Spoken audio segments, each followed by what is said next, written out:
刚刚范甜甜离题讲一下她现在红了、身价变高了的事情，我就顺着这个讲一下啊，就是演艺圈呢，不是谁红谁身价高，是谁力挽狂澜谁身价高啊。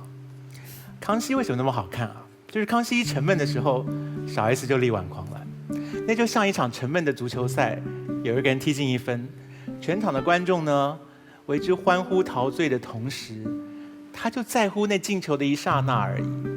所以足球踢了那么长的时间，观众在记你怎么运球、怎么挡人吗？没有，观众记的就是进球的那一瞬间。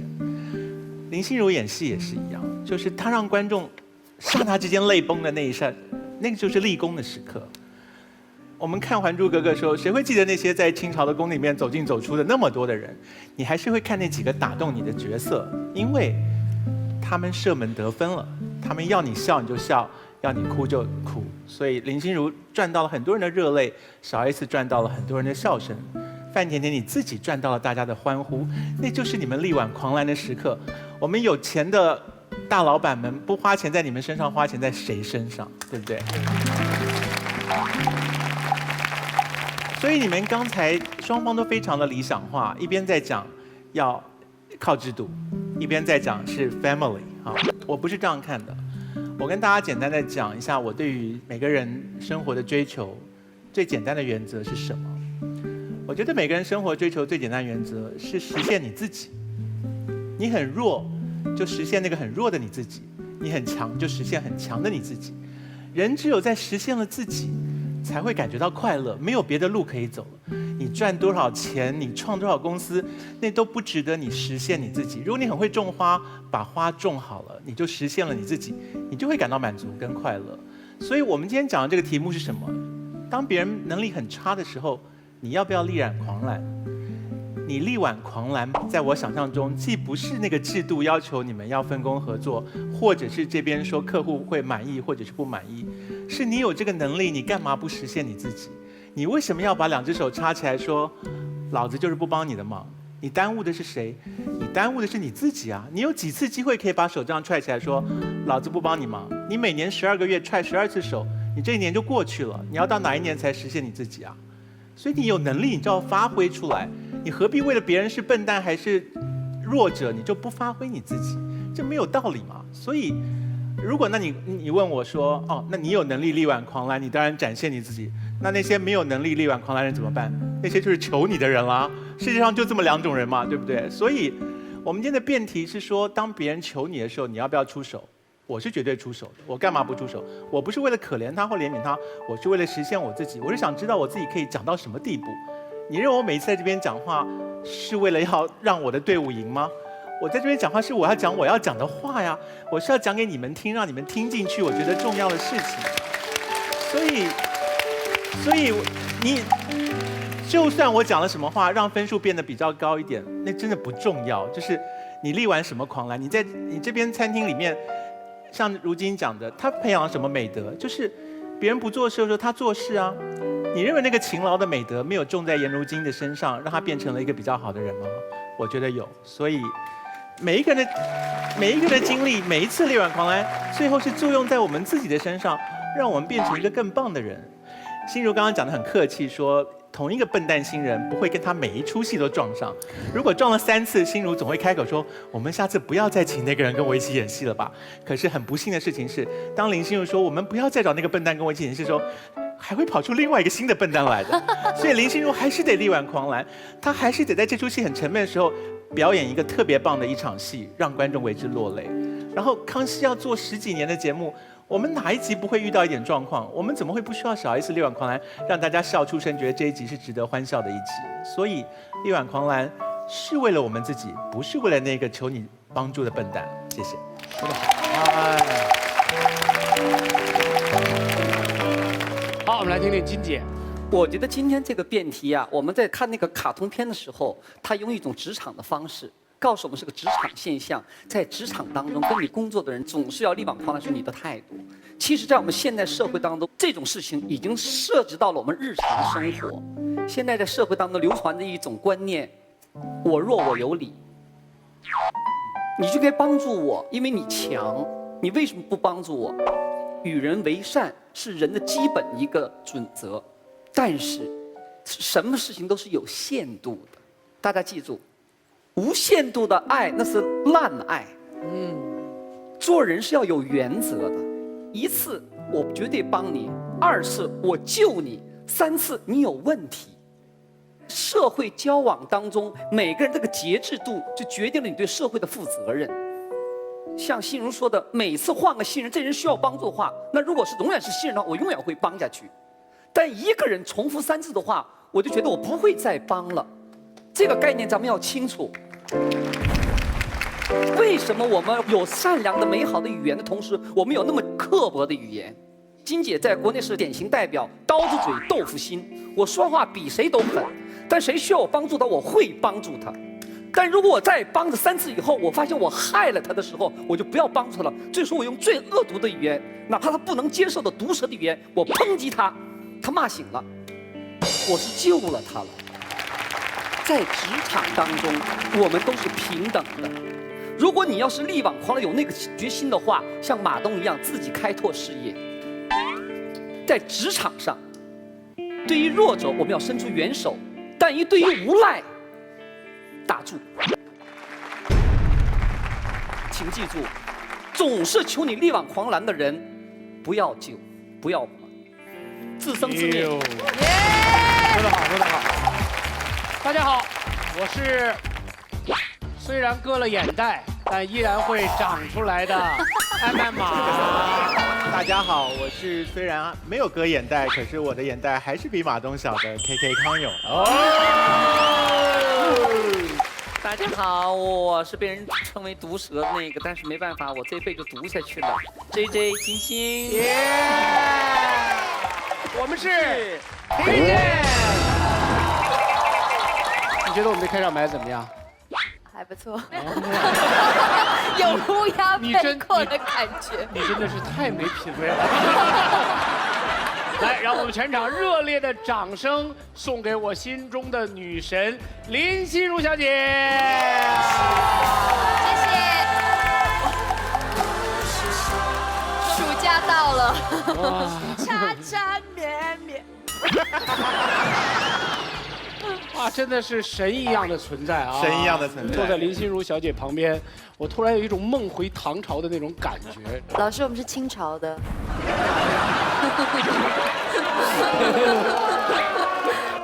你当时的丫鬟，人家现在已经是唐朝女王了，对不对？心里会有点酸吗？不酸，好酸，为他加油呢。真的吗？你现在自己投拍剧了，对吧？是。然后你拍了那些剧都，他们给我叫有什么？反正都是4个字的。4个字的。对啊，剧名都是。秀丽江山啊。对。然后那个寝室皇妃啊。对。没有好多个字，姐姐力争向前走啊，16个夏天呢。有好了，广告就做到这儿了。因为他本人有很多别的广告要报啊，对对对，占用你时间了。没关系，我就借着你这句话，我觉得你所有的那些剧，只要有你在，都一定会拍得非常有范儿。谢谢有范儿冠名赞助《奇葩说》，谢谢。同时谢谢古力多燕麦牛奶赞助我们，谢谢。每一次这个女神来的时候，我跟康永哥、跟金姐，我们都焦虑啊，就哪些话该说，哪些话不该说。对对对，然后奇葩说不是专门说不该说的话。大家都很好奇，就是一个女神，而且神了那么多年，到现在还是单身一人。你选择另一半的标准到底是什么？我呀，对呀，其实大家都知道，我就第一个就是颜控。我得长得好看，好看哦，颜控，还长颜控，你干嘛整个脸垮下来啊？你颜挺好了，割了眼袋之后，啊，是吗？是。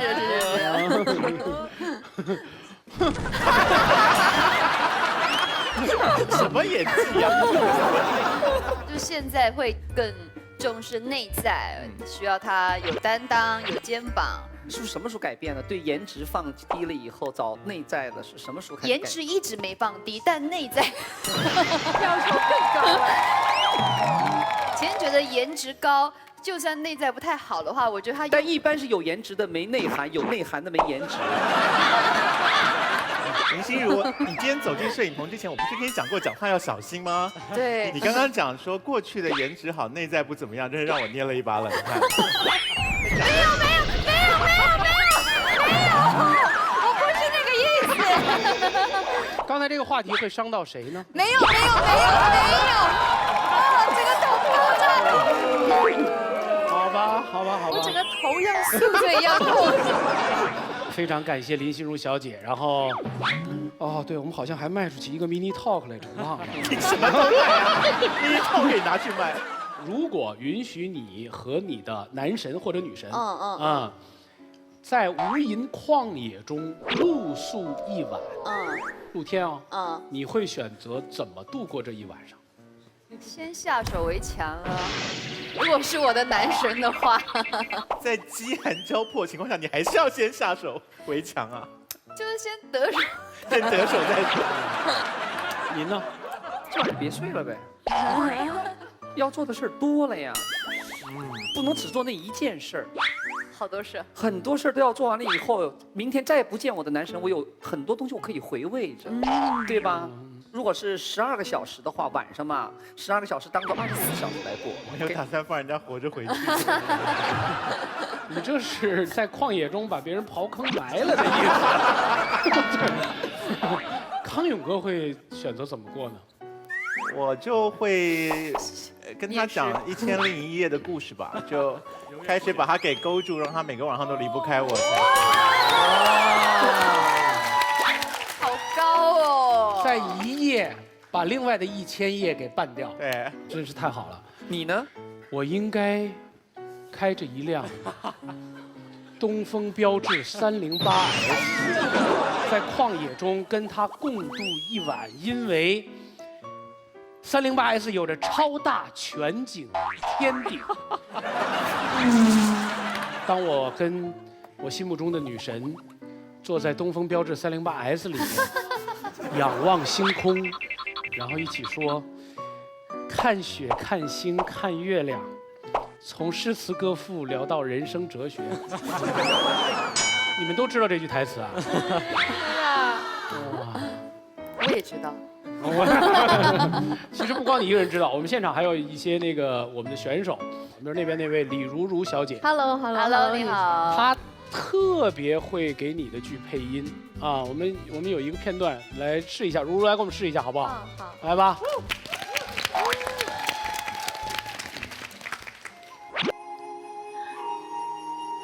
小燕子，在皇上面前，你就是我。你带我得到他的宠爱，带我拥有这个阿玛，我感同身受。你起来吧，不要一直跪着，起来，我们好好说话。配的比我还好。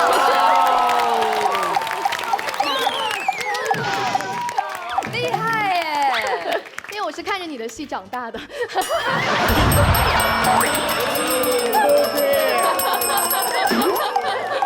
我跟你讲，李如如，你真的不会说话。我都是看着她戏长大，我怎么不会说呢？哦，对，突然想起来了，原来这是一个辩论节目。来吧，让我们看一看今天的辩题。同事工作能力弱，总求你力挽狂澜，你力不力？在职场江湖有这样一种人，他们能力差，态度好，身为员工却比领导都知人善任。生死关头时，一双水汪汪的大眼睛盯着你，求你力挽狂澜。他们就是你永远硬不起来的 loser 同事。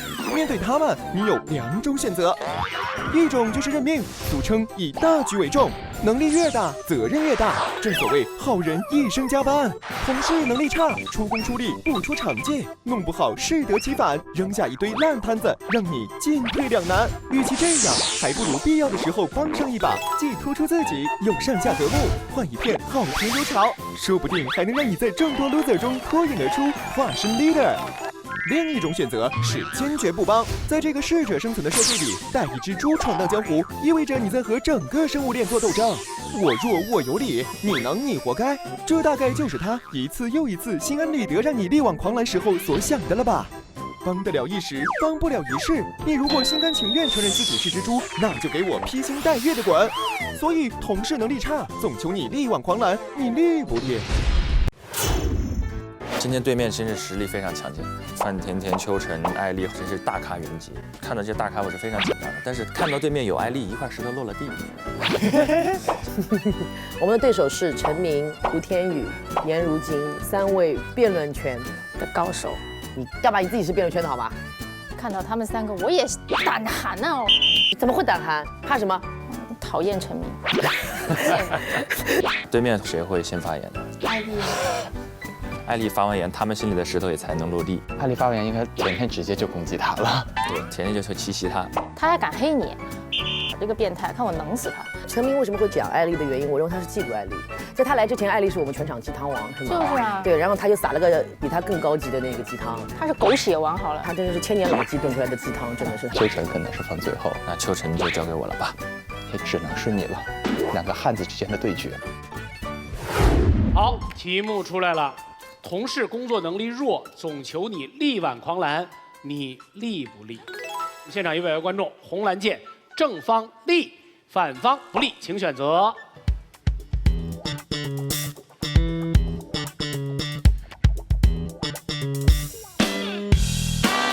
3、2、1。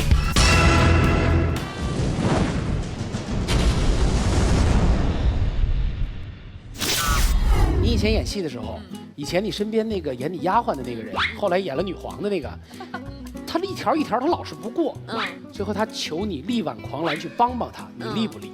那时候我们大家都是新人，所以就我们没有什么力不力的问题。可是如果以我现在已经就是比较资深了，然后比较多一些经验的话，我绝对是帮的，绝对是力的。演戏是一个群体的工作，所以一定是要大家一起好，这个戏才会好。但是这道题的前提就是，其实这人挺烦的啊，因为在每一次每一个可能的瞬间，他都需要你力啊，你还力吗？不是第1部戏啊，第2部、第3部跟你合作还需要你力。对，我应该没有那么多部戏可以跟他在一起合作了。所以你是选择力还是不力呢？基本上我是会力的。如果我们还在同一个 team 里面的话，我就力。但可能力完了，他自己还是没长进，1次2次就是没有下一次，就再也不会再合作了吧。所以你还是在力和不力之间。我们是一个辩论节目，你必须力还是不力？力，有那么为难吗？力，好，金姐呢？啊，我肯定是不力的，就我的脾气，1次 OK， 我不了解你，那需要帮忙没问题，3番5次的，第2待着去吧，这种贱人赶紧。你忍受的极限是几次？不能过3，是不过3。对，第1次，第1次不会哦，教你没问题。第2次哦，你忙不过来，我帮你。第3次，你有毛病，你他妈就不应该活在这儿，滚！是这样的呀。所以金姐选择的不力，蔡团长呢？力。你有那么耐心吗？有。你是因为金团长选择了不力，你才力的吗？那个金团长说贱人滚，我就说那就来这儿吧。你看，就很难得的，居然我们出现了50比50，力和不力势均力敌。哎呀，这势均力敌应该谁先说啊？我先说吧。你确定了？我确定，我先说吧。大家好，我是艾丽，但我选择不力。为什么呢？其实啊，换个角度去想，对一个人总是力挽狂澜的帮助，从受助人的角度来说呢，不一定是一件好事儿。你可能以为这是一份关爱，但可能带来的是一份伤害。举个例子，2年前的时候，我曾经有个同事，他的教学能力呢不是特别好。而我作为我们的教研组长啊，我觉得我们团队一定要拿第1，所以我总是想要力挽狂澜，不断的帮他，帮了6个月，还是没有起色。他快想要放弃了，但我还是对他说啊，一定要坚持努力。这个世界上只有一种成功，就是坚持不懈；这个世界上有一种失败，就是半途而废。你不能放弃。我一直是灌鸡汤的嘛，但过了3个月之后，还是没有起色。最后我们很伤痛的让他离开了，大家都觉得好难受啊那时。但是过了不到6个月呀，这姐妹儿在全世界最优秀的投资公司做了一个职位，而过了2年到现在，她的工资呢已经是当时教学的5可能10倍以上了。后来我们才发现呀，她这个人特别适合1对1的沟通，逻辑非常清晰，但她不适合在讲台上讲课。我在想，如果当时2年前的我还是坚持一直的力挽狂澜，不断的帮助她，那是否给她套上了一个枷锁，而没让她实现她现在的人生呢？很多时候，一个蠢材只是放错了位置的天才。大家千万不要觉得一再的一往狂澜一定是对那个人的帮助，很多时候我们是限制了他的自由。当然，还有一种情况，力挽狂澜可能让他丧失了奋斗的欲望，甚至是机会。拿我自己来举例吧，我必须得承认，在《奇葩说》这个舞台里面，我的辩论能力确实有限，我就是属于那个老是掉链子的人。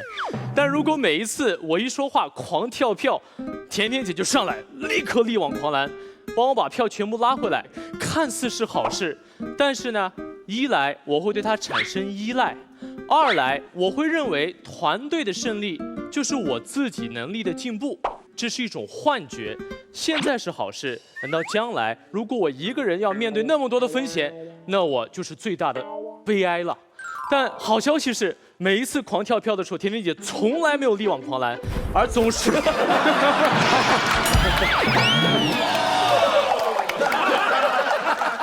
带，放心用倒带。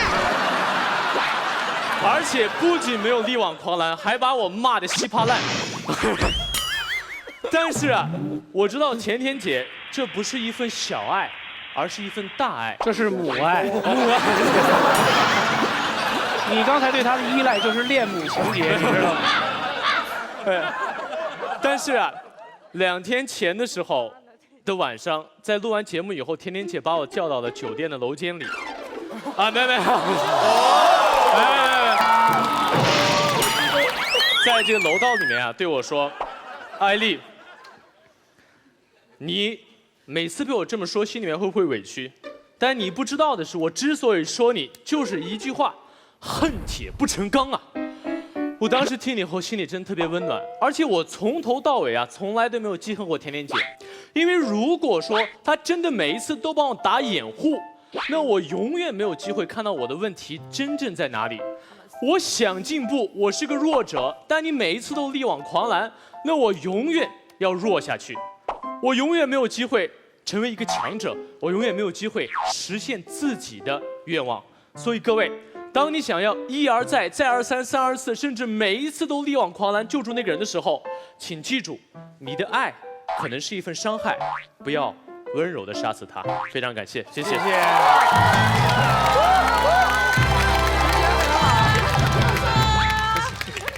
林心如小姐，鉴于你是一个这么没有主意的人，我决定每一次有选手发言完了以后，都给你一次重新选择的机会。你现在选哪边啊？利还是不利啊？是有打动到我，我一直特别不坚定。对啊，因为我觉得或许如果我们一直帮他的话，反而是断了他以后会走更好的那条路。对，不如就给他3次机会。对。否则就不利了，所以你选择不利了。不利吧？你别着急啊，听听这边说是吧？这是艾丽有史以来拉到票最多的一次。艾丽，你今天晚上的名字可以叫给力。好，那别着急，我们看一看啊，对方立的是谁？我。好，吴天宇。刚刚艾丽说了这么多，其实都偏题了，什么意思？他想说，如果我们帮他力挽狂澜的话，我们可能会阻碍他发现他最擅长的东西到底是什么，从而可能会影响他以后的前途。亲爱的，这个时候不是力挽狂澜出了问题，是你挽错了方向，懂吗？什么意思？如果你看到你的同事、你的朋友，他明明是一个很有才华的人，但是因为他做的他不擅长的事情，所以他深陷泥淖。这个时候，你的力挽狂澜的方式是什么？是来，亲爱的，我帮你认清你自己。你不适合做这件事情，你不要浪费你的青春，你赶紧走，这里不适合你，这才是最适合你的力挽狂澜的方式。所以艾丽老实说，甜甜姐对你的力挽狂澜，不是在场上帮你女娲补天，填你那个天坑，而是告诉你说，你这件事情确实做得不够好，你要不要再深思熟虑一下，要不要继续在这个舞台上面走下去？这才是力挽狂澜最大的作用。作为一个斤斤计较的贱人，我要跟大家算一笔账。就是同事不给力的时候，我们帮和不帮，它的利弊都在哪里？老实说，如果不帮的话，其实弊处很简单，就是你会陪他一起死嘛。怎么说？同事为什么要叫同事？因为大家做的同一件事。你老板给你发任务的时候，他其实不会在乎你们俩到底谁做的多谁做的少，他关心的是这件事情你们俩最后有没有做好。而这个时候，这个时候，如果你的同事来找你说这件事我搞不定，你帮我搞一下。然后我高冷拒绝他，我说亲爱的，自己事情自己做，我管你去死。那我同事能怎么办？他只能硬干咯。可是硬干他要干不了，那这时候怎么办？这个烂摊子会越搞越大，到最后收拾的人是谁？不要以为会有别人，还是我。到最后这件事情如果没有做好，不管你是去跟客户赔礼、赔罪，还是赔，老实说都肯定会拉上我一份。所以就是这么简单。你怎么知道赔一定会拉上你？想得美。他肯定会想拉，但是我不一定会去，然后客户也不一定会要。OK， 所以这时候不帮的坏处很简单，就在于你会陪他一起死。那帮的理由更简单，我们在工作，大家都有长处和短处。今天你帮他做一件他不擅长的事情，改天轮到你碰到什么不擅长的事情的时候，他也会来帮你。这就是这么简单的利弊分析，好像是太过简单一点，还有很多时间。那我给大家灌个鸡汤。说鸡汤就要有故事，于是乎我要先讲一个故事。这个故事是这个样子的，有2个人在一个工地上面施工，一个人看起来愁眉苦脸的，问他你在干嘛？他说老板让我在这里挖个洞。另一个人喜笑颜开，问他在干嘛？他说我要造一个这个世界上最美的教堂。我想到这件事情我就很开心。2个人在同一个工地上面，为什么做的事情会不一样？很简单，就是这对待工作的心态不同。如果我们认为工作只是听老板的话，做好这件事情，它只是一个饭碗、一个赚钱的事情的话，老实说，你可以不帮，没有问题。但问题是，如果我们今天认为我要做的这件事情不是一份简单的工作，它是建一个教堂，它是一份事业，那这个时候工作就变成了理想。就好像我们没有办法去想象，今天国父孙中山会不会说，我们革命队伍中出了一个猪队友，好，那我们散了，我们大家各回各家，各找各妈。不太可能会这样嘛？事业和你工作的区别就在于此。我们之所以会选择要帮同事，为什么？因为我在乎的不是同事，是要做好这件事。阻拦我和理想之间的，不管是猪队友也好，还是对手也好，其实都不重要。因为对于所有的这一切，我都想要突破，而不是刻意的去划清界限。谢谢。谢谢鸡鸡。好，3个简单的问题哈。第一个，你刚才说帮同事改一下不要紧，我也认为改一下不要紧。请问改一下和改很多下有没有区别？如果我真的很在意这件事情的话，多少次我都要改，因为我都要做好它。好，没问题。你刚才又说了哈，就是革命事业带着猪队友也没关系。可是革命事业难道不应该尽早的做出切割，这样子你的效率才更高吗？对，但问题是，那猪队友闯完祸，你要不要帮？切不切割和帮不帮不是同一件事，我可以帮他力挽狂澜，再把他踢出去啊。哦，对，力挽狂澜1次之后踢了出去，请问这叫做总是力挽狂澜吗？但问题是，今天我不是，那是这样的，如果一个同事总是需要你力挽狂澜，2种情况：第一，他总是在做他不擅长的事情，那很简单，我在他不擅长的事情上面帮了他，他在我不擅长的事情帮了我们扯平，这没有什么所谓。第二，如果一个同事他总是能出现，总是求你力挽狂澜，说明他后台极硬。面对这种后台极硬的人，我巴结他都来不及，我偏偏不帮他干，我不是很能理解为什么。好奇怪的逻辑。你好腹黑啊！对，超腹黑。是吧？好，没问题。你刚才一开始呢，也还说了一点，就是说你要力挽狂澜的时候，不一定是帮这个同事，有些时候是请他去到更合适的位置。刚才咱金姐也说了啊，3次不行，他可能不合适，叫他滚，跟力挽狂澜是同一回事吗？不一定要看他是主动滚还是自己被踢啊。因为如果我帮他认识到自己他是请辞，他不是被踢嘛。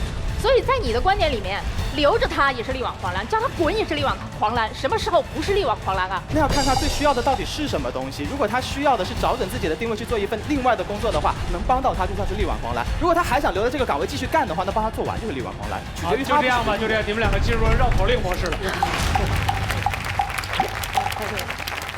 啊，这边是谁？啊。各位都知道我在职场上比较有经验啊，所以今天说2句。其实一般考虑到这件事情，像我们这种职场比较有经验的人，我第一个反应，所有的人让我来力挽狂澜的时候，我都要先好好的思考一下，他为什么需要我力挽狂澜。就像金老师说的，一次绝对是没有问题的，力挽狂澜嘛，显得我特别厉害嘛，能者多劳，说不定老板看到我，哎，力挽狂澜，将来给我升职加薪。可是你一而再，再而三的需要我力挽狂澜的时候，我就要开始考虑一个问题：你是不是要陷害我的问题？因为在职场里边，你们不太明白啊，在职场里是这样子的，功高的人拿到功劳是 OK 的，但是如果出了错之后，谁来背这个黑锅？我每一次力挽狂澜，我不一定成功的，各位同志们，对不对？万一哪一次我力挽狂澜，我失败了，那个罪谁来担呢？那肯定是我来担呢。那个让我力挽狂澜的人一定会说，哦，那都是甜甜姐自己说的，可跟我没关系啊。那到最后失败的人是谁呢？那不是我吗？那这个时候我就考虑考虑，艾丽是不是看我有点不太顺眼，觉得我在这舞台上特别的光芒万丈，她要想把我一脚踹下去，所以次次都需要我来力挽狂澜。你们觉得对不对？有没有道理？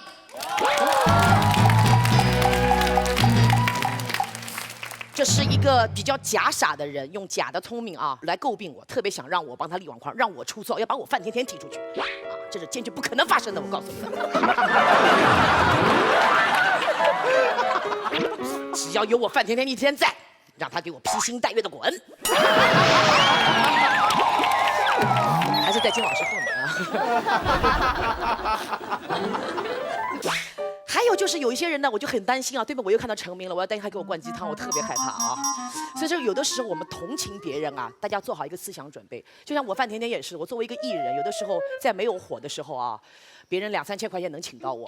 最近我听说我是特别特别的火，每个人都跟我讲，甜甜，想当年你不火的时候，我跟你的情谊呀，是不是？你现在开这么贵的价钱，你这样不合适啊。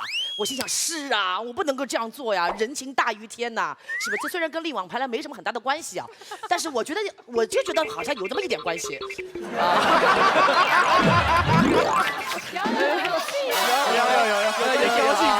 就是人情嘛，他们肯定给我们打人情牌嘛，我们要同情那些可怜的弱者嘛。你弱你有理嘛，我知道的。然后呢，我就想，对呀，我又不行。可是你到目前为止，因为我拖累了我们一起的艺人，这个价钱下降，那我不是害了我另外一条船上所有的人嘛？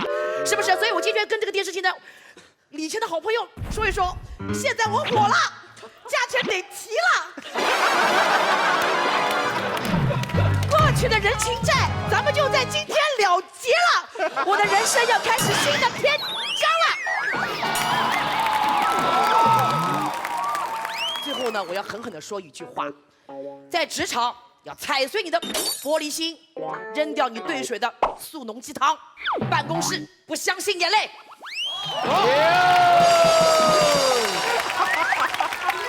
这儿，提气啊！行，齐打，齐我，反击他，反击 ，OK。甜甜姐是这样，你都点了我这么多次名了，对不对？还是应该站起来问一下，我刚才听的时候有点困惑啊。困惑。因为都是办公室里面的过程和故事。对。有一个很基本的问题，就是在所有的做事情的时候，有没有完美的员工？在各个方面技能都极其。这个世界上没有完美的人，怎么可能有完美的员工？所以你跟我讲完美是不合理的，因为这世上没有不存在完美这2个字。谢谢。每个人对完美的概念和定义是不同的。对。你给我提完美，就是给我设个陷阱，给我挖坑，你要往我里面跳。这种人现在叫我在舞台上力挽狂澜，他就是挖了个坑，他现在想让我往里面跳，我不会上当的。谢谢。没有，甜甜姐，我劝你见好就收，坐下，一会儿变0了，我跟你讲，尴尬了。甜甜姐，甜甜的这次奇袭非常成功啊！不要套经典的话，这是完美。我可以问第2个问题了吗？啊，就是那么执着，你这个人。不，你刚才说世界上没有完美的人，跟我的认知是完全一致的。这个肯定是没有问题的了。那是不是有可能？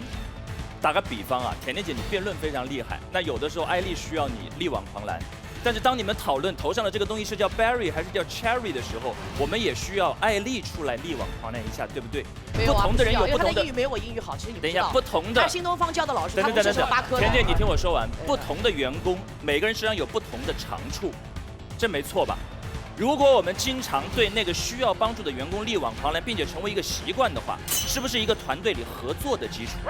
当这个团队如果已经不成立的话，团队合作需求已经不成立。好，那我所以我刚才已经讲得很清楚了。我们现在团队合作已经不成立了，因为我这个团队已经上失信心了，我已经不想这个团队里待了，我就要离开了。你还是不听我的，你还是跟我讨论这个团队的为什么呢？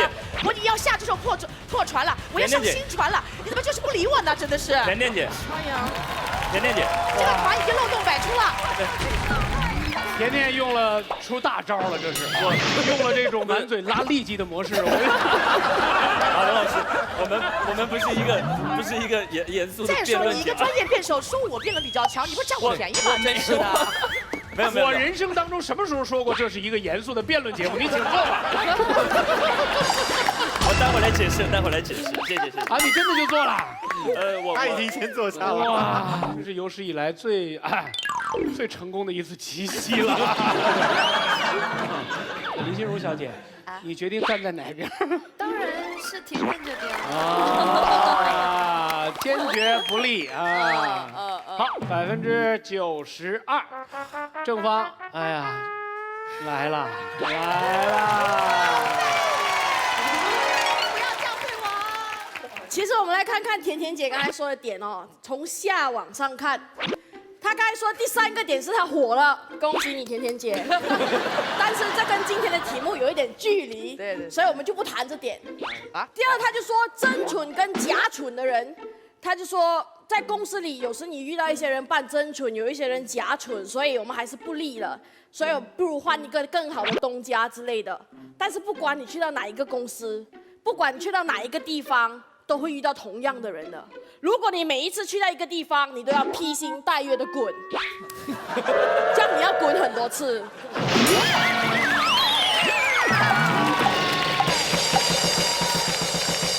最后节点的时候，甜甜姐就说了一个很简单的东西：不要相信眼泪。但是其实我们讨论这个题目的时候，我们大家想的都是同事跟同事之间。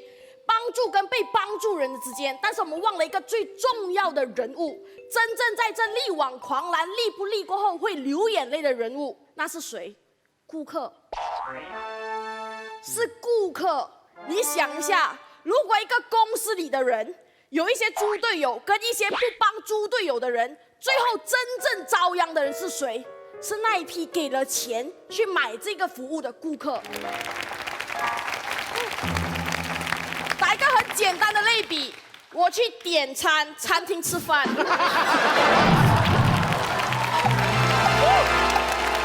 一定要聊书本，多聊点。我硬聊了，我要去到点餐餐厅吃饭，就想叫点小菜，但是那边明明有2个服务员，他们在聊天。就一直聊，我说服务员，他们说不好意思，我是负责这2桌的，他才是负责那2桌的，我不能帮忙嘛，那2桌是他负责的，这样最后遭殃的是谁？就是一直想点小菜但是点不到的我。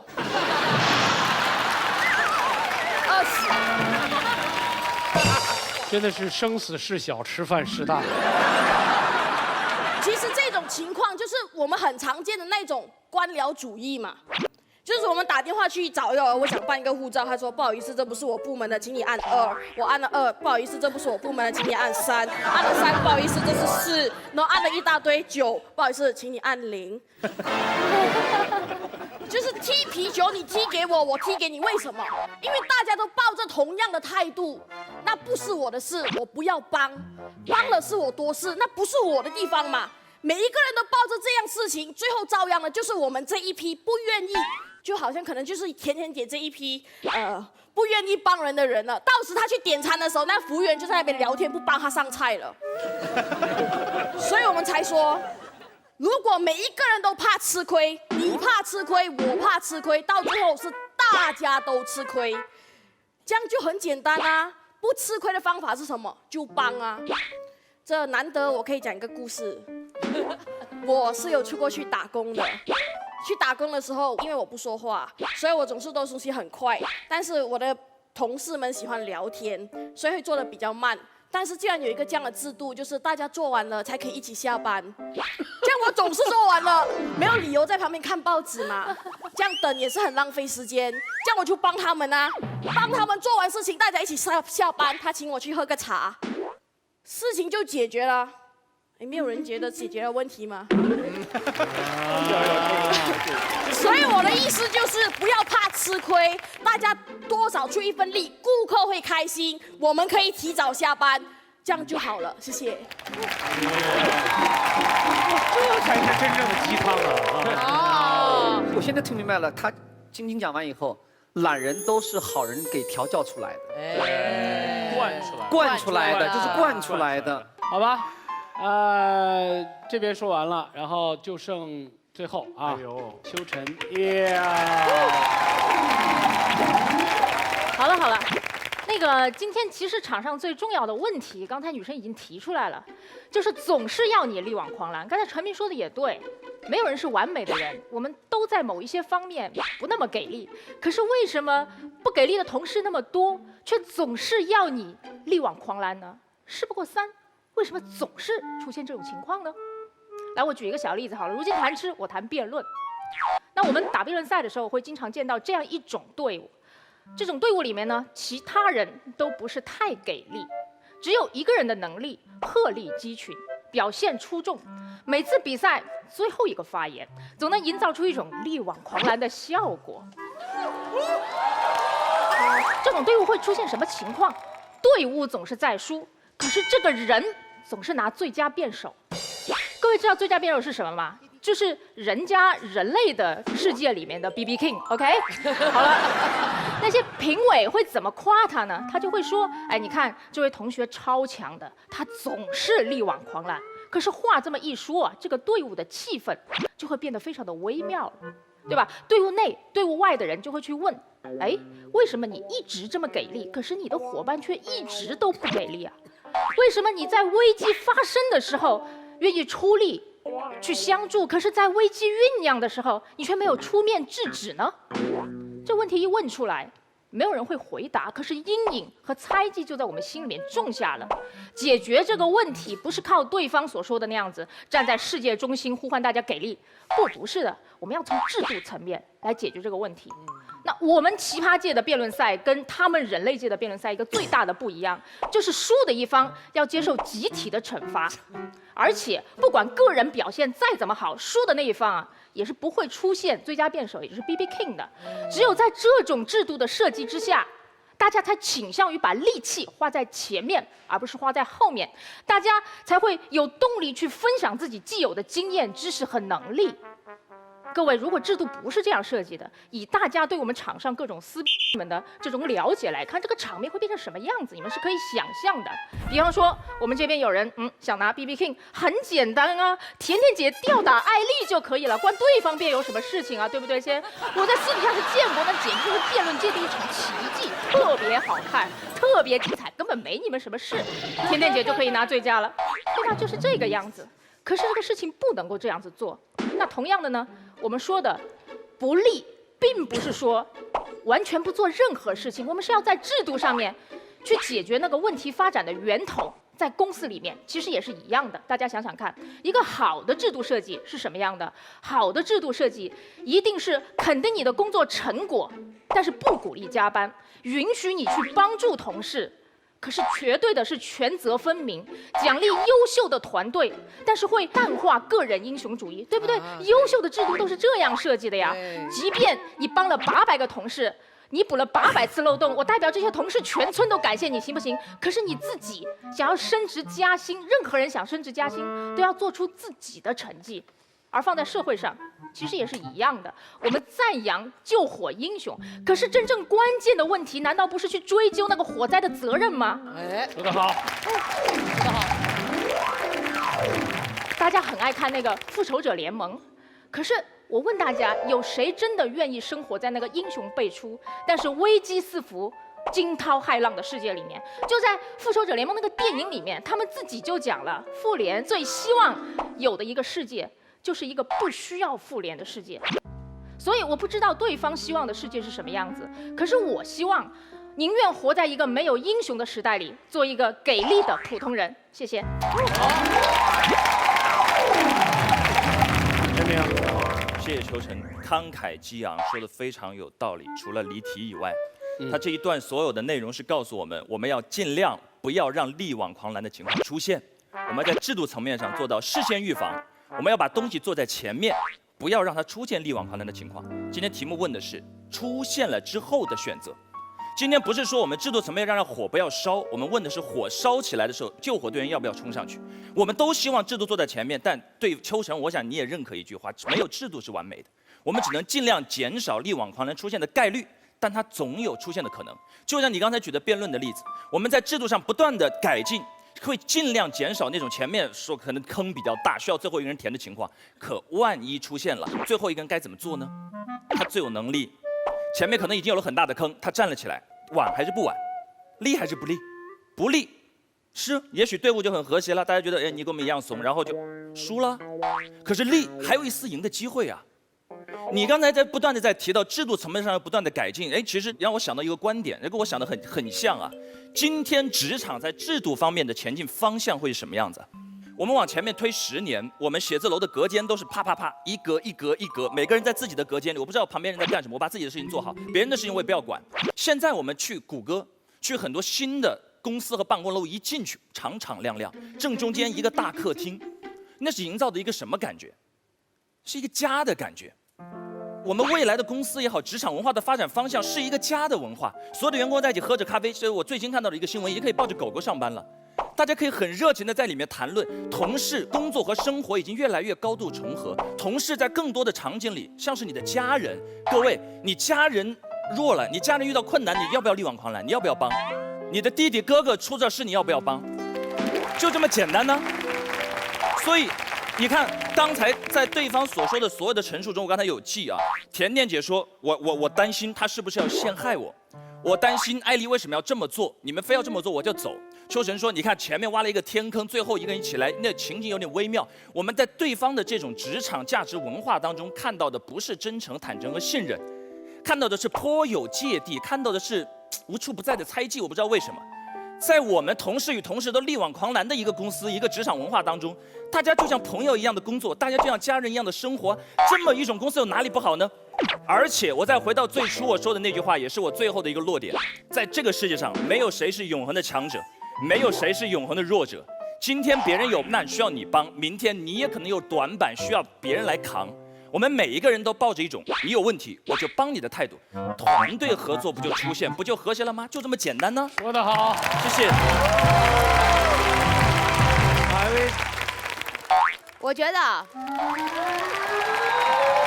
掌声响起来，我心甘。我谢谢你们。我觉得奇葩说录到现在，我一直。陈明的每一次发言都让我思考到一个崭新的辩题，就是到底什么辩题能让陈明屏蔽掉在世界中心呼唤爱？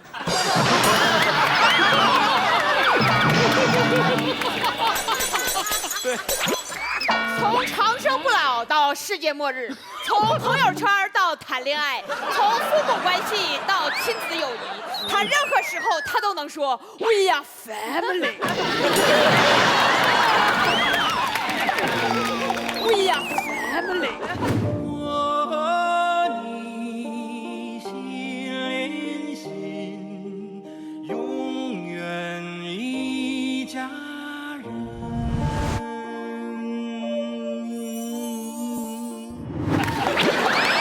陈明啊，咱们今天为什么不讲这个 We are family？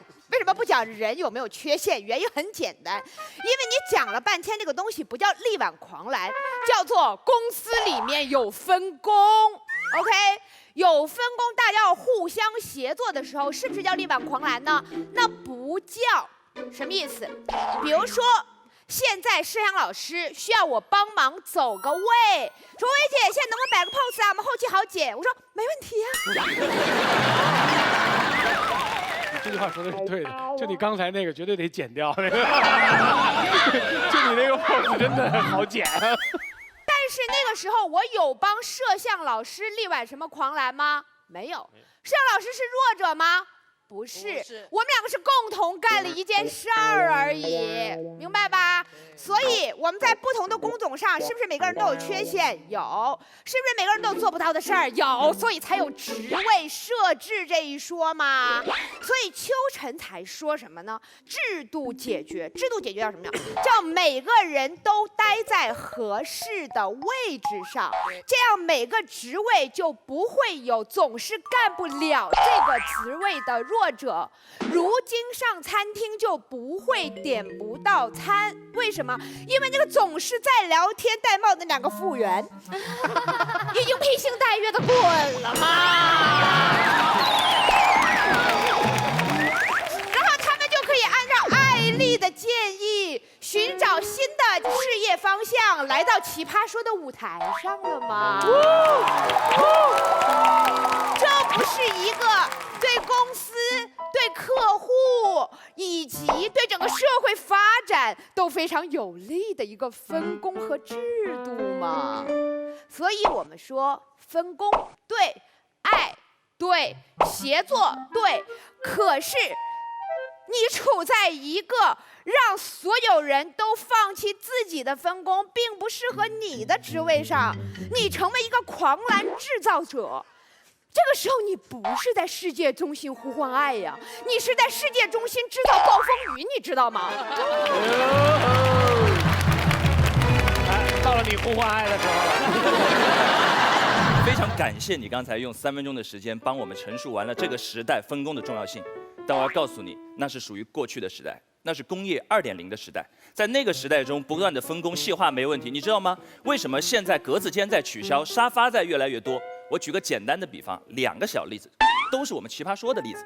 第一是我们奇葩说的编导，我们奇葩说的编导就叫高科技全方位复合型新媒体人才。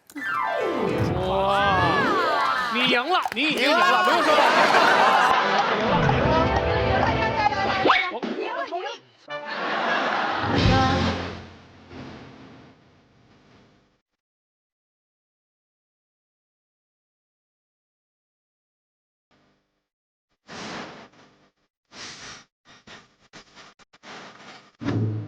我给大家稍微解释一下，曾经的电视台里，剪辑的人负责剪辑，编导的人负责编导，写文案的人负责写文案，播音员呢专门播音，那是过去的故事了。现在我们所有的编导叫采编播演一体化复合型人才，连小片儿都可以演。他们从接待选手到策划选题，到写出文本，到后期剪辑、编辑制作，到打包，到上画面、下字幕。现在我不是在拍谁的马屁，但这就是未来的方向。因为创意源自于一个人的心与另外一个人心在沙发中的碰撞，而不源于格子间中的隔离。这是未来的方向。所以我要告诉薇姐，你说的很对，但你说的很对属于历史。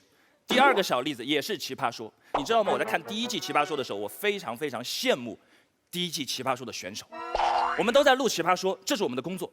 大家坐在这里，客观上来讲，我们也是同事。老奇葩7强，我在第1季看的时候羡慕得一塌糊涂。他们是同事吗？不是。他们是朋友吗？不是。他们就是一个家庭啊。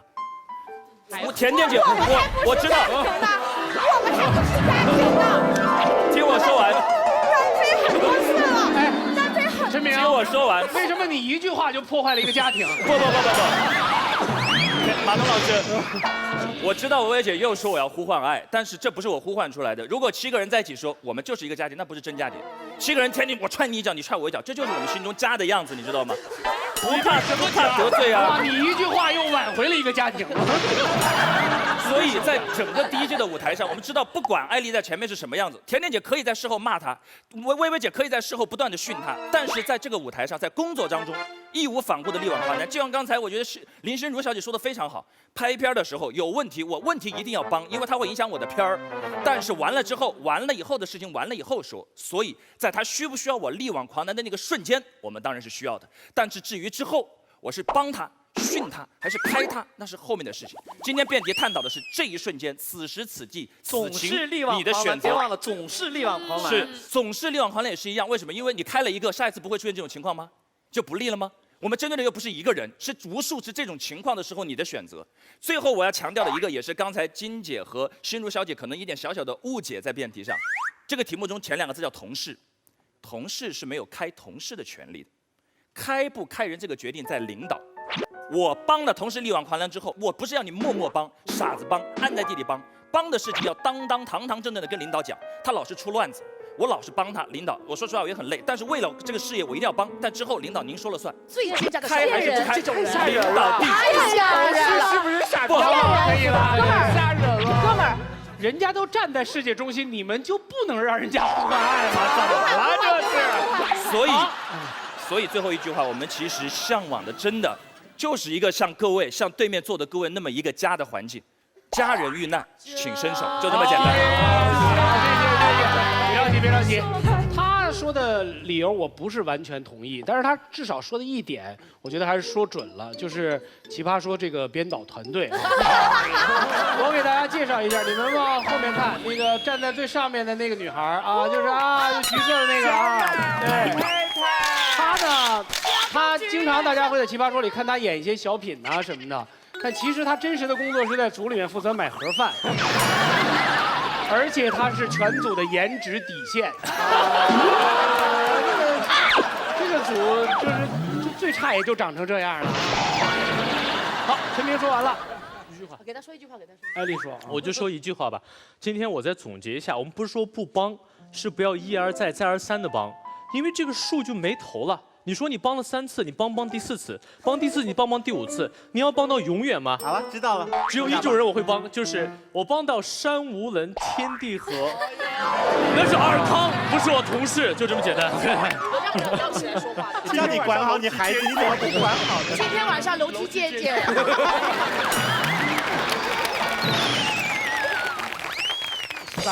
当然是要一而再再而三3而4帮到无穷。为什么？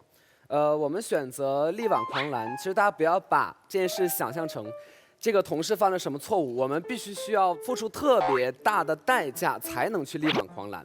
他犯的错误，我们做出一点点小事，也许就能帮他力挽狂澜。经常发生这样的现象。小的时候，大家考试的时候，是不是你的同桌就是忘带橡皮了？你借他一块橡皮，对他而言就是力挽狂澜了，对不对？所以帮他1下是帮，帮他2下是帮，总帮他也无所谓。在不断的帮他力挽狂澜的过程当中，我们会获得一点什么？总共2点东西。第一点东西可以让我们获得一点满足感。其实这种满足感的建立，不仅来源于我平日工作办得好，也来源于当我其他的同事出现问题的时候，我有这个能力去帮他，而不是别人有这个能力去帮他。第二是，如果这个同事被开除的时候，大家闲言碎语，我有话要讲。这点很重要哦，就是我们在评价别人的时候，往往要提说他这件事他做不了，他为什么做不了？潜意识里是我能做，所以我才有资格讲。所以我如果没做这件事的时候，我有什么资格去评价他呢？所以当我不断的为他力挽狂澜的过程当中，他有一天就算被开除了，就算离开了这个公司，这个时候我可以名正言顺的告诉大家他的问题出现在哪里，而不是像一些鸡婆一样闲言碎语，这是一个资格的问题，对不对？就2点，谢谢。好，哇，周学义老师要发言了。要帮对面力挽狂澜，这件事情很奇怪吗？我先制造点狂澜，等会我们队友再来挽一挽啊。刚才司达讲了一件事情，他说你的举手之劳可能就会帮别人力挽狂澜，你怎么会不帮呢？我们当然帮，我一定会帮。可是我请问你一件事情，我帮完了你之后，你跟我说周老师，你不过是举手之劳而已了，这算个什么呢？你会不会这么说？你不会嘛？你会说周老师，你救了我了。你刚才就借我一个橡皮，就使我的高考能够考上大学，你力挽了我的狂澜，对不对？所以这个事情没有意义嘛，就是说你只是把那个力挽狂澜的标准进行这个相对化而已，这个没有意义。然后陈明那个我就不想说你了，就是你那个更奇怪，马老师你知道吗？他在给你挖一个很大的坑。为什么？他在告诉你，你们奇葩说剧组很多编导都是狂澜制造者，每一个人都制造了无数的狂澜，站在沙发上，然后不同的狂澜对撞，明白这意思吗？你们奇葩说不是一个个的小格子，而是每个人在沙发里面都在制造狂澜，别人都在帮他补。我觉得是你在帮我告诉我这件事儿啊。我在帮你揭示陈明讲的那件事情。你在帮这一组力挽狂澜？翻译一下，翻译力挽。我翻译一下刚才哲学家所说的德语。你不可以讲的比他多。非常简单。你只翻译哦。你借我个橡皮擦，你说就是举手之劳，没问题。你总管我借橡皮擦，你这不是让我力挽狂澜，你是把我当文具店呢。就为了讲这一句吗？第二句，马老师，你别觉得他们人人全能对你来说是什么好事儿，这意味着他们每一个人都可以离开你单飞，你知道吗？你这是翻译吗？翻译了。你这是创作，你知道吗？再创作。来，如晶。薇薇姐刚才就用了行为艺术告诉我们，她帮啊！你看周老师录了多少集了，每一集周老师都有一个坑，每一集薇薇姐都站起来。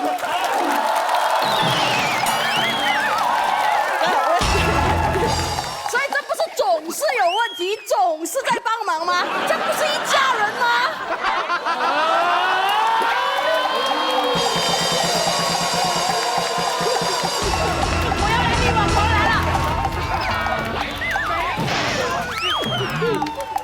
所以说不帮，其实到最后还是会帮的。对呀。没有，这个要向如晶解释这件事情。如晶是在这方面不太明白。这个不是同事之间要力挽狂澜，他是用行动证明一种东西，叫男女之间的情愫，跟同事没有关系。对，跟本题没有关系。今天是来干嘛的你们？不是，就说明有问题，但是有什么问题我们自己不能说，让他们自己说。哎，好感人哦！你们才在世界中心呼唤爱吧？对呀。还有再倒带回去看每一集，他们是不是都坐在一起？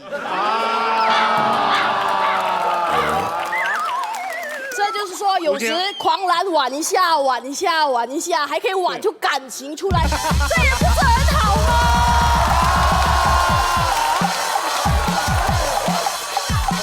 后排的服务员都站起来干什么？啊，好吧，好吧，让我们留一个悬念吧。林心如小姐，你听出其中的奥妙了吗？我大概知道了。哎呀，连你这么耳朵根子软的人都听出来了。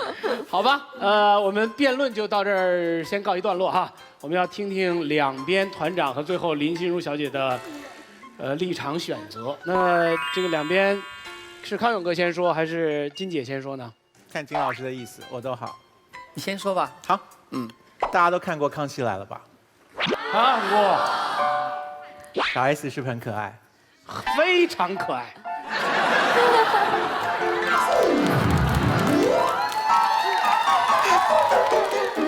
可爱跟爱是不一样的。可爱是可以爱。就你不可以。刚刚范甜甜离题讲一下她现在红了、身价变高了的事情，我就顺着这个讲一下啊，就是演艺圈呢，不是谁红谁身价高，是谁力挽狂澜谁身价高啊。康熙为什么那么好看啊？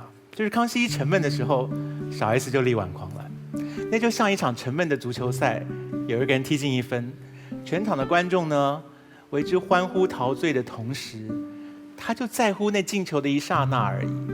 所以足球踢了那么长的时间，观众在记你怎么运球、怎么挡人吗？没有，观众记的就是进球的那一瞬间。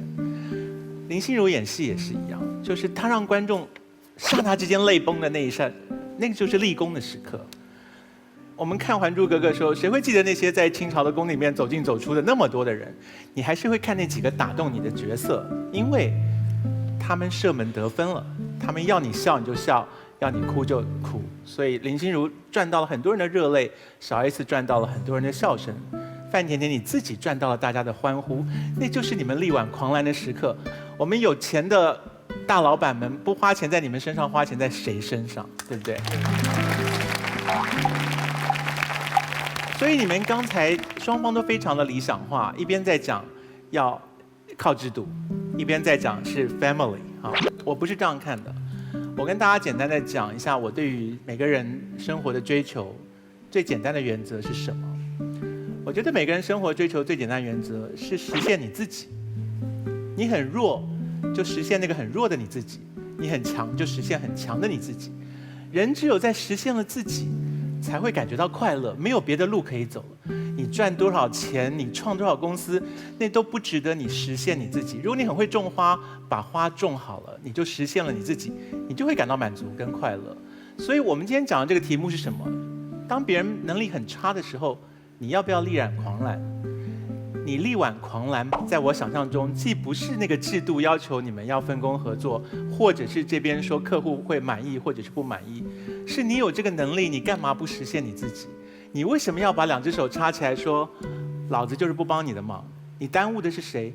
你耽误的是你自己啊！你有几次机会可以把手这样踹起来说，老子不帮你忙？你每年12个月踹12次手，你这一年就过去了，你要到哪一年才实现你自己啊？所以你有能力，你就要发挥出来。你何必为了别人是笨蛋还是弱者，你就不发挥你自己？这没有道理嘛。所以，如果你问我说，哦，那你有能力力挽狂澜，你当然展现你自己。那些没有能力力挽狂澜人怎么办？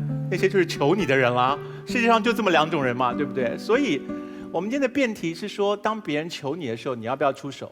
我是绝对出手的。我干嘛不出手？我不是为了可怜他或怜悯他，我是为了实现我自己。我是想知道我自己可以讲到什么地步。你认为我每一次在这边讲话是为了要让我的队伍赢吗？我在这边讲话是我要讲我要讲的话呀，我是要讲给你们听，让你们听进去我觉得重要的事情。所以你就算我讲了什么话，让分数变得比较高一点，那真的不重要。就是你力挽什么狂澜？你在你这边餐厅里面，像如今讲的，他培养了什么美德？就是别人不做事的时候，他做事啊。你认为那个勤劳的美德没有种在颜如晶的身上，让他变成了一个比较好的人吗？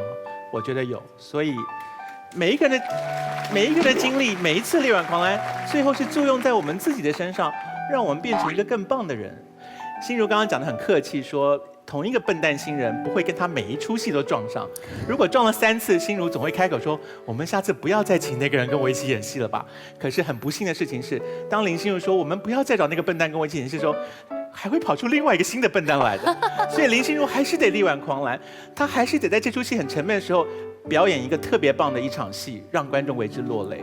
然后康熙要做10几年的节目，我们哪一集不会遇到一点状况？我们怎么会不需要小 S 力挽狂澜，让大家笑出声，觉得这一集是值得欢笑的一集？所以力挽狂澜是为了我们自己，不是为了那个求你帮助的笨蛋。谢谢。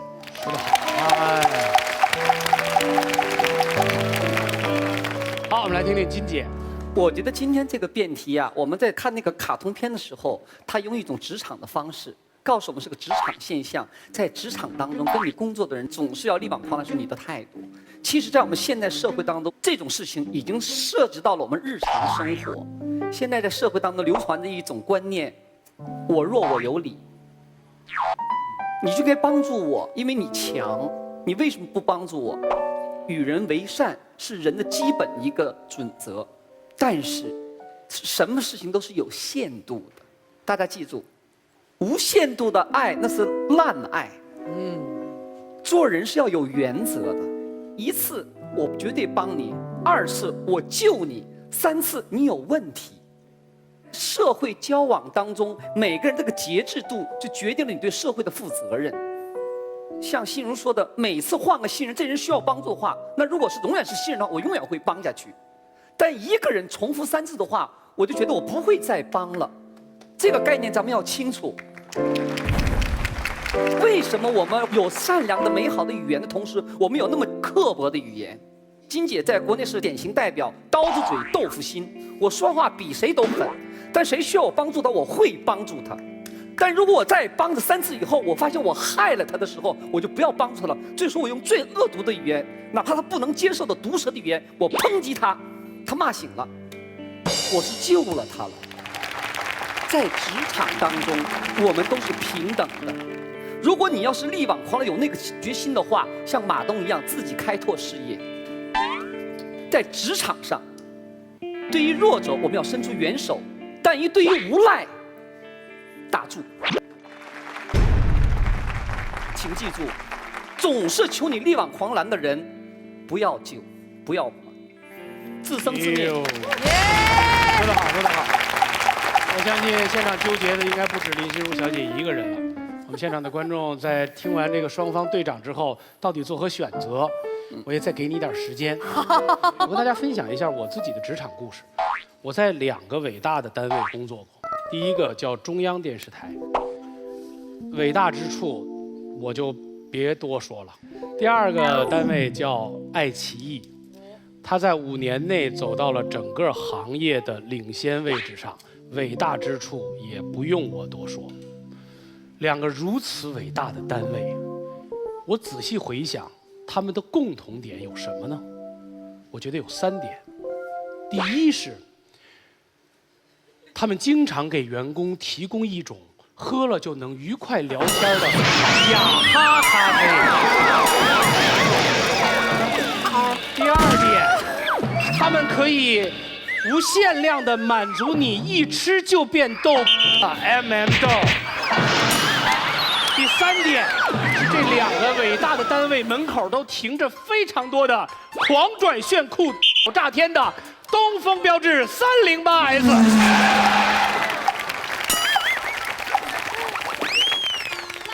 好了，做完了，该我现在该你了。其实呢，康永哥说的话呢也非常打动我，金姐说的话呢也非常打动我。但是因为我自己个人没有职场的经验，我从一开始就出道，然后就是进入演艺圈当模特儿拍戏，然后到现在当制作人。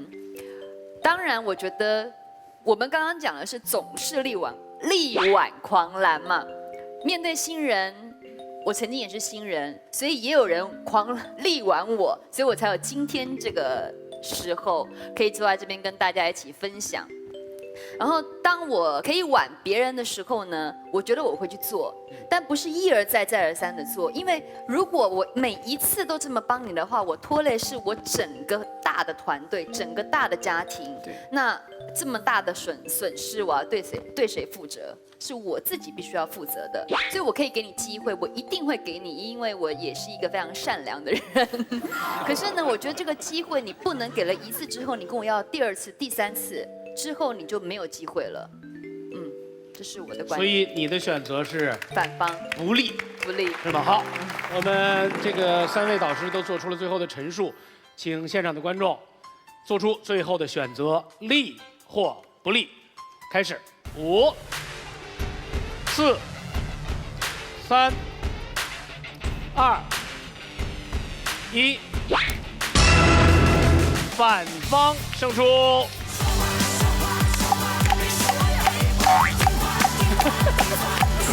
大家千万不要觉得一再的力挽狂澜一定是对那个人的帮助，很多时候我们是限制了他的自由。在职场要踩碎你的玻璃心，扔掉你兑水的速溶鸡汤，然后办公室不相信眼泪。没有人是完美的人，我们都在某一些方面不那么给力。最后的任务时间到了，来，请我们3位导师分别在这个小题板上写出你心中今天的最佳辩手，他将获得的称号是本场 BB King， 同时他将获得由古力多燕麦牛奶提供的10万元抗饿基金。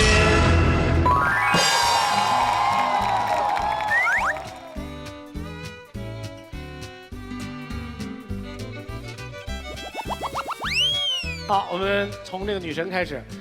心如为什么不着急？先说说为什么是她。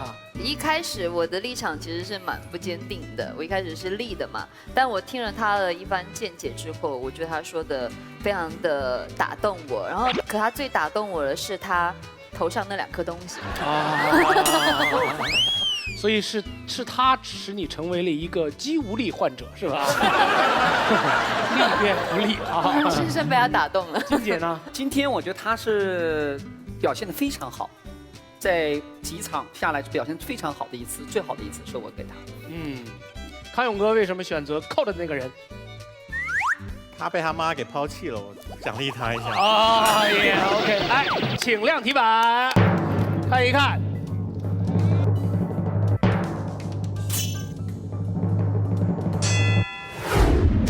微博关注爱奇艺奇葩说，参与话题互动，和全世界的深井病做朋友。微信添加爱奇艺奇葩说订阅号，每天推送纯干货，喂饱你。强烈建议到百度贴吧奇葩说官方吧写下长篇大论，洋洋洒洒任你喷。解放奇葩就在慢都慢不下来的爱奇艺视频。来，请亮题板，看一看。哦，本场获得扛饿基金的是艾丽。说不好意思，谢谢，就是艾丽其实已经困惑了好久了，每一次辩论完了结束的时候都跑到这儿说：“马老师，我今天好像又不在状态，又不在状态。”他学这个学那个，今天开场的时候特别好，似乎找回了自己。今天是你最有范儿的一次表现，谢谢谢谢。